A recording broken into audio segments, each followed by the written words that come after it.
இந்த video MLA காமராஜுக்கு. உங்களுக்கு யார் அந்த பேர் வச்சதுன்னு தெரில. ஒருவேளை நீங்கள் குப்பத்து படுத்துட்டு இருக்கும்போது உங்கள் அம்மா அப்பா வச்சுட்டாங்கன்னு நினைக்கிறேன். ஓகேவா? காமராஜ் ஐயா அவர்களே, அவ்வளோ சீன்லாம் இல்லை. மிஸ்டர் காமராஜ், உங்களுக்கு தான் இந்த வீடியோ. நல்லா கேட்டுக்கோங்க.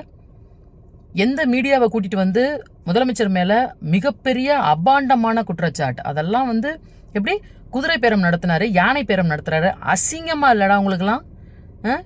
இவரே வந்து மூஞ்சியை மறைச்சிக்கிட்டு அவர் வீட்டுக்குள்ளே போவாராம், கையெழுத்து போட்டு கொடுப்பாராம், அந்த வீடியோவை ஏன்னு சொல்லுவாராம், நான் போகவே இல்லை, நான் பாண்டிச்சேரியில் என்னன்னு சொல்லுவாராம். நீங்கள் எந்த ப்ரெஸ் மீடியாலாம் அப்படி ஒரு ப்ரெஸ் மீட்டை கொடுத்து அவர் மேலே அலிகேஷன் வச்சிங்களோ, குற்றச்சாட்டை வச்சிங்களோ, ஓகேவா, அதே மீடியாவை கூப்பிட்டு நான் தான் அவர் வீட்டுக்குள்ளே போனேன், நான் தான் என் விருப்பத்தோட என் சுய நினைவோட தான் நான் அந்த கையெழுத்தை போட்டு கொடுத்தேன், ஓகேவா. யார் யார் உங்களை மிரட்டி திருப்பி வந்து கம்ப்ளைண்ட் பண்ண சொன்னது, அமமுக சைடில் இருந்து ஏடிஎம்கே சைடில் இருந்து கூட்டிகிட்டு வந்து என்னை யார் உங்களை மிரட்டி வச்சு உங்களை வந்து அந்த மாதிரி ஒரு பொய் புகாரை கொடுக்க சொன்னாங்களோ அவங்கள வெளியில் கொண்டு வரதுக்கு நீங்கள் ப்ரெஸ் மீட் கொடுக்கணும். ஒரு ஒரு ஒரு தமிழ்நாட்டோட முதலமைச்சர், நாங்கள் எல்லாரும் சேர்ந்து அவரை தேர்ந்தெடுத்திருக்கோம்.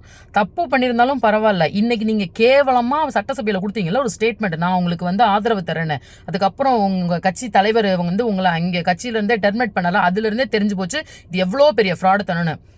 எந்த ப்ரெஸ் மீட்டில் அவரை பற்றி தப்பாக நீங்கள் சொன்னீங்களோ அதே ப்ரெஸ் மீட்டில் கூப்பிட்டு வச்சு பகிரங்கமாக அவர்கிட்ட நீங்கள் மன்னிப்பு கேட்கணும்.